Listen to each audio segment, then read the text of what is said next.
Hi, and welcome to Tuesday's Tips and Techniques with Shirley Ross. And I wanted to share some stamping tips and techniques. The first thing is I wanted to share with you a really cool tip. If you have the Tim Holtz platform, which is what I have, just purchased.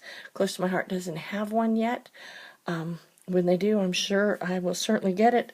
But right now I have the Tim Holtz one, and it fits nice and neat in my block case. This is our small organizer, and I have two of the block foam inserts in there, and it fits right on top perfect, so I can carry it with me wherever I go.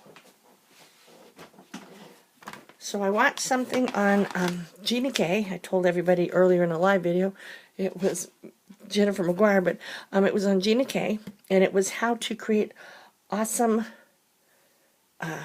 template to stamp several different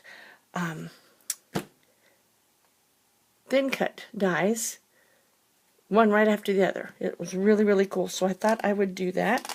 So the first thing I did was, I've got it set up, so I'm just going to kind of walk you through. You put your stamps down on the bottom platform where you want them, and then you'll close the lid and pick them up like I did here.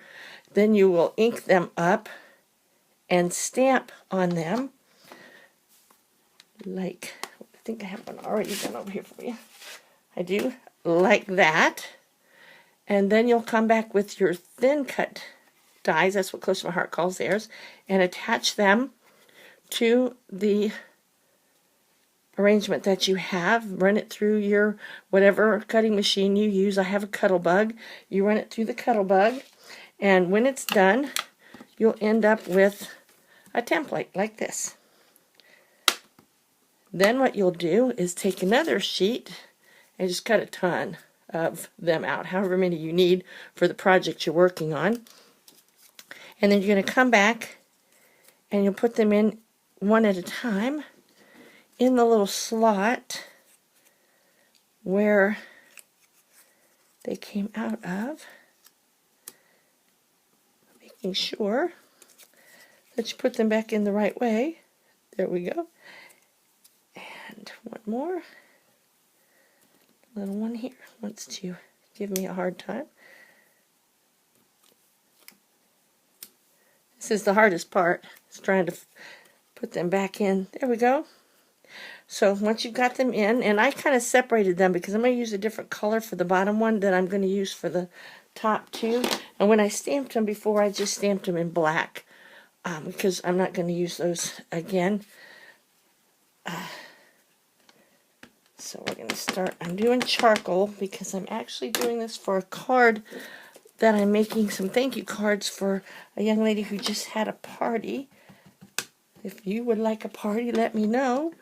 And then you just close it over the top and kind of give a little pressure where the stamps are. This just kind of helps get it set in there.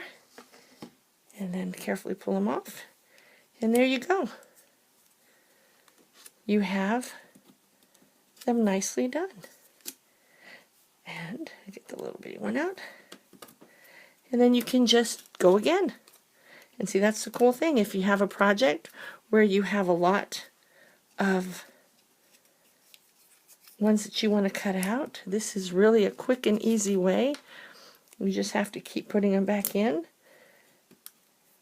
And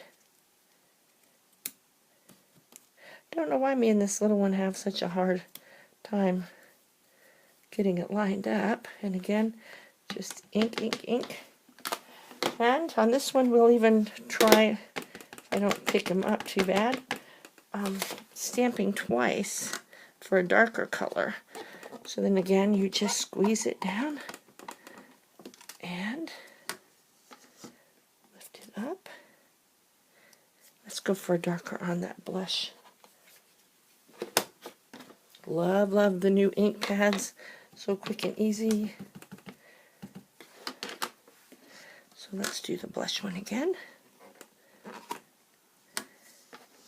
And see how you can get a nice darker stamped image. And I did find that I could use my spritz on the stamps. I just spray it and then come back with my scrubber and scrub it. And then I just use paper towel or a baby wipe to clean the other part. Let's do that one more time. I don't want to bore you, but I want to make sure you see how nice and easy it is. And the reason I picked the Tim Holtz stamping platform is it works for all size paper. It has an open side, so I can do 5x7, 8x6, 12x12, and I do like to stamp on my scrapbook pages, so I do like the 12x12. So I like the idea of having just one stamping platform for everything. I like the little curve spot here for lifting, and I like the price. I am definitely on a budget, and even with tax and shipping, it wasn't over $50. So I really, really like that part of it. Okay, so I hope you have enjoyed that. Again, just then cleanup is real easy, and also I put some ink on here by accident, and I was able to clean it off. And to let you know, I was working with the Prickly Pear thin cuts and stamp set. It's the scrapbooking one. It comes with the stamp set and the thin cuts, and I believe it's $29.95 for the whole thing. And I love the font for the family and friend. I like that it has all of the family member names, and it does have cactuses if you're into cactuses, but I do really love those flowers in the heart. And I will share some of the artwork that I create with these as on my blog post. Thank you so much. Bye.